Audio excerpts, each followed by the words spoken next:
Family শুভ সন্ধ্যা। এখন হয়ে গেছে সন্ধ্যা 6টা বাজছে আর এখন থেকে আমি আমার ভিডিওটি শুরু করছি। আশা করছি তোমরা সবাই সুস্থ আছো, ভালো আছো। নতুন আরেকটি ভিডিওতে তোমাদের সবাইকে অনেক অনেক স্বাগত।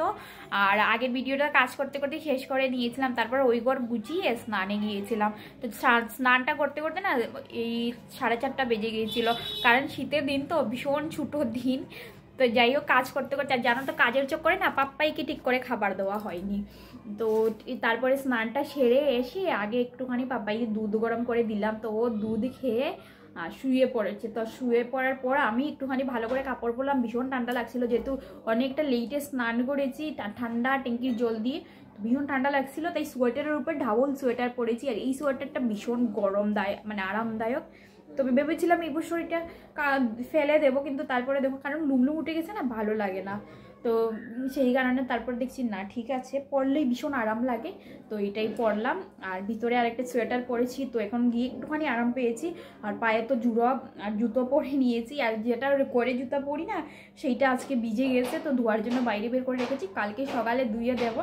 আর নতুন আরেকটা চপ্পল ছিল করে রাখা, চপ্পল না ভালো জুতো কোথাও যাওয়ার টাওয়ার, তো ওইটা বের করে আজকে পরেছি ঘরের মধ্যে। আমার দ্বারা খালি পায়ে চলা হচ্ছে না। আর তোমার দাদাভাইয়ের জুরাব পরেছি, এসে দেখলে কি বলবে, কিছু বলবে না।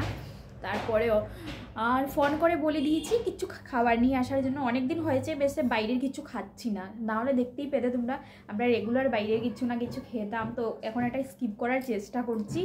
আর ঘরের জিনিসই খাওয়া ভালো, নিজে রান্না করে তেল মশলা কম দিয়ে। আর বাইরের স্ট্রিট ফুডগুলো ভীষণ রিচ থাকে, সেই কারণে কি অ্যাভয়েড করার চেষ্টা করছি। তো আজকে নিয়ে আসার জন্য বলছি, কারণ আমার ভীষণ খিদে পেয়েছে। পুরো দিন এত কাজ করার পর এখন নিজে আবার কিছু করে খাবো, তো সেটা একদমই ইচ্ছে করছে না।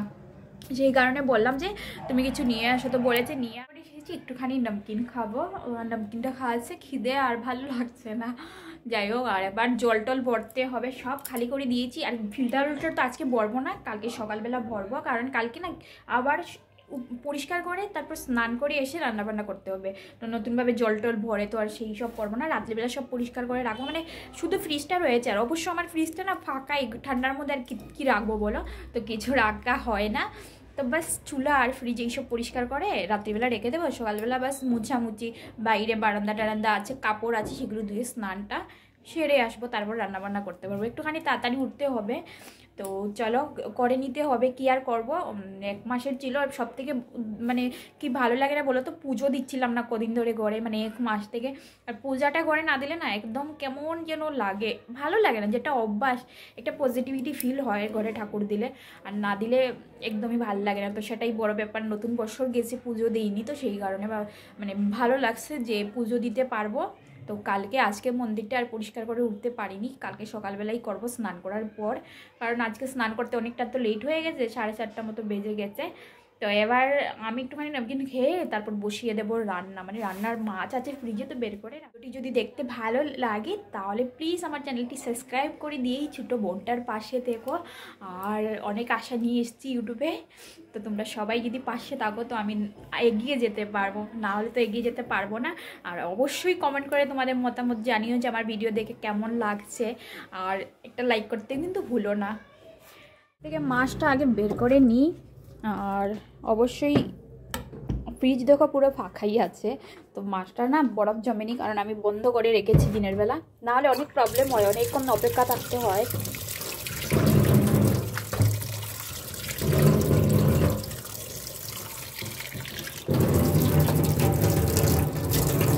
এই মাছটাকে বোধহয় কমলকাট বলা হয়, তবে খেতে ভীষণ টেস্টি। আগে না পাঙ্গাস মাছ খেতে ভীষণ ভালোবাসতাম, এখন আর ভালোবাসি না ভাই, কেমন লাগে এখন এই মাছটা ভালো লাগে। নমকিন নিয়ে নিয়েছি, আর এটা বসে একটুখানি খেয়ে তারপর বাকি কাজ করব। তো বন্ধুরা দেখো, এখানে না মাছ ভাজা করব, সেই কারণে দেখো নুন হলুদ একটুখানি বেসন জিরে গুঁড়ো সব নিয়ে নিয়েছি। আর এরকম মাছ ভাজা করলে না দারুণ লাগে খেতে, আর মাছগুলো এত সুন্দর ভাজা হয়, তোমরা দেখতেই পাবে আমি করছি। আর এরকম তোমরা একবার ট্রাই করতে পারো। যে এদিকে কড়াই বসিয়ে দিয়েছি, আর 5 মিনিট মতো ম্যারিনেশন করার পর মাছগুলো এবার ভাজতে বসিয়েছি। 5 মিনিট ম্যারিনেশন করিয়ে রাখলে না বেশ স্মুথনেস আসে, তো ভালো লাগে। তো দেখো তারপর মাছগুলো এক এক করে ভেজে নিচ্ছি সব কটা। আর ওইদিকে একটুখানি মুসুর ডাল করব, তো গরম জল বসিয়ে দিয়েছি, জল গরম হয়ে গেছে, এবার ডালটা ভালো করে ধুয়ে মানে অ্যাড করে নিচ্ছি জলের মধ্যে। আর ওইদিকে আমার মাছটা মোটামুটি ভাজা হয়ে গেছে, কিন্তু আমি আর একটুখানি লাল লাল করে ভাজবো, তো তাই আর একটুখানি উল্টে পাল্টে সুন্দর করে দিলাম। মাছটা ভাজা হোক ততক্ষণে আমি আলুটা কেটে নিই। তো এদিকে দেখো ছোটো ছোটো আলু বেছে নিয়ে এসেছি, এখন তো নতুন আলুর সিজন, তো অনেক ছোটো ছোটো আলুও আসে, তো সেগুলোই কেটে নিচ্ছি সুন্দর করে। আলুটা কেটে চলো ভাতটা বসিয়ে দিই, এক চুলায় ভাত হয়ে যাবে, তো ভাতটা তো দরকার, তাড়াতাড়ি হয়ে যাবে রান্না করতে করতে, ওই সঙ্গে ভাতও হয়ে যাবে, আর না হলে ভাত ঠান্ডা হয়ে যায় আগে রান্না করলে। তো দেখো বন্ধুরা মাছগুলো কি সুন্দর হয়েছে, খেতেও দারুণ লাগে, কর্নফ্লাওয়ার বা বেসন দিয়ে একটুখানি মানে মশলার সঙ্গে ফ্রাই করলে দারুণ লাগে। তো তারপর দেখো আমি এইদিকে তোমাদের দাদাভাই বললাম না বিকেলবেলা কিছু খাবার নিয়ে আসবে, তো বার্গার আর নুডলস নিয়ে এসেছিলো, তো ওরা দুই ভাই দুটো বার্গার খেয়েছে, আর নুডলসটা আমি এখান থেকে আমি ভাইকে একটুখানি নুডলস দেবো, মানে কিছুটা অর্ধেকটা দিয়ে আমি এই রুমে এলাম, একটুখানি এসে বসে নুডলসটা খাচ্ছি। আর হাসছি কেন বলো তো, আমি না চামচ পাইনি খুঁজে, আর একটা চামচ নিয়ে নিয়েছিলাম, তো সেটা ভাইকে দিয়ে দিয়েছি। তো এবার আমি এই করে বসে এসে দেশি স্টাইলে মানে হাত দিয়ে খাচ্ছি, আমরা বাঙালি বস, বাঙালিরা না হাত দিয়ে সব খেতে ভালোবাসে। যাই হোক তারপরে এইদিকে দেখো এসে দেখি বাবা ভাতটা তো দারুণ হয়েছে সুন্দর, আর এইদিকে আলুগুলো তো কেটে কুটে ধুয়ে নিয়েছি, আর এবার ফ্রাই করতে বসাবো। ওই মাছ ভাজার তেলের কড়াইটা বসিয়ে দিচ্ছি গরম হতে, কারণ মুসুর ডালটা সেদ্ধ হয়ে গেছে, তো ওইটা সম্বাস দেওয়ার জন্য। তারপর তাড়াহুড়ো করে রান্নাটা করেই নিয়েছি, শীতের জন্য আর কেউ বসে থাকতে যায় না, তাড়াতাড়ি করো খাবো, এরকম একটা অবস্থা হয়ে যায়, আর গরম গরম খেতে চায়, কারণ ঝটপট ঠান্ডা হয়ে যায়। তো তারপর দেখো পরিবারের সবারই খাওয়া দাওয়া কমপ্লিট, আর লাস্টের দিকে আমি খাচ্ছি। এই আমি যতক্ষণে খাই না ততক্ষণে আমার ভাত তরকারি সব জল মানে পুরো ঠান্ডা বরফের মতো হয়ে যায়, কারণ লেট হয় অনেকটা খেতে।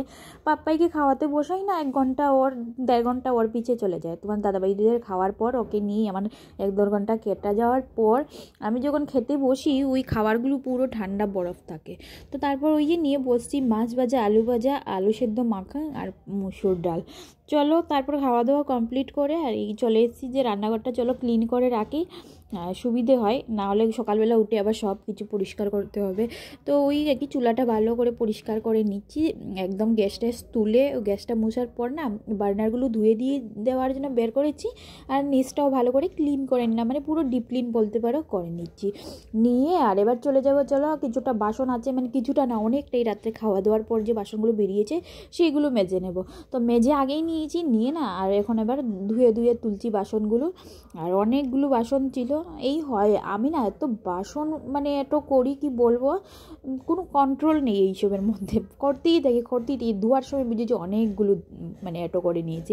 যাই হোক তারপরে দেখো ঘরে তো আর জল নেই, তাই এই মগটা ভরে রাখলাম, আর এই বোতলগুলো না একটুখানি গরম জল ভরে রাখছি, গরম জলে কেটলিটা ধুবো, সেই কারণে ভাবলাম যে চলো গরম জল আর একটুখানি ডিটারজেন্ট পাউডার বোতলের মধ্যে ভরে আর একটুখানি শেক করে রেখে দেবো, আর সকালবেলা উঠে যখন জল ভরা হবে মানে ভালো করে ধুয়ে পরিষ্কার করে তারপর জল ভরে নিতে পারবো। অনেক দিন জলে জল রাখার কারণে কি হয়, একটা না আয়রন থাকে এখানে, সাদা সাদা আয়রন, ওইগুলা বসে যায়, যে জিনিসে তুমি জল রাখবে না সেটার মধ্যে সাদা আয়রনের এত দাগ পড়ে কি আর বলবো, মেডিসিনই বোধহয় এইগুলো। তো যাই হোক তারপর বোতলগুলো দেখো রেখে দিয়েছি শেক করে, আর তারপর কেটলিটার জল খালি করে, অনেকটা জল গরম জল ছিল তো ফেলে দিয়েছি, দিয়ে আর কেটলিটা সুন্দর করে ধুয়ে নিচ্ছি, গরম জলের কেটলিটা আলতো হাতে ধুচ্ছি যাতে নিচের দিকে জল না লেগে যায়, আর ভিতরে ওই যে সাদা সাদা দাগ পড়ে গেছিলো ঘষে ঘষে সেগুলো ভালো করে পরিষ্কার করলাম। আর এবার দেখো সাইডটাও ভালো করে ধুয়ে নিয়েছি, আর এবার ভিতরটা ধুয়ে নিচ্ছি, নিয়ে না সঙ্গে সঙ্গে এটাকে একটুখানি উল্টে রেখে দেবো। আর তারপরে দেখো সিঙ্কটাও ক্লিন করে নিয়েছি, এত কিছু হলো আর সিঙ্কটা পরে থাকবে তাই সিঙ্কটাও ক্লিন করে নিলাম, নিয়ে চলে এসেছি এই রুমে। আমার কাজ ওই রুমের শেষ হয়ে গেছে, ঘরটা ঝাড়ু দিয়ে লাইটটা বন্ধ করে এসেছি।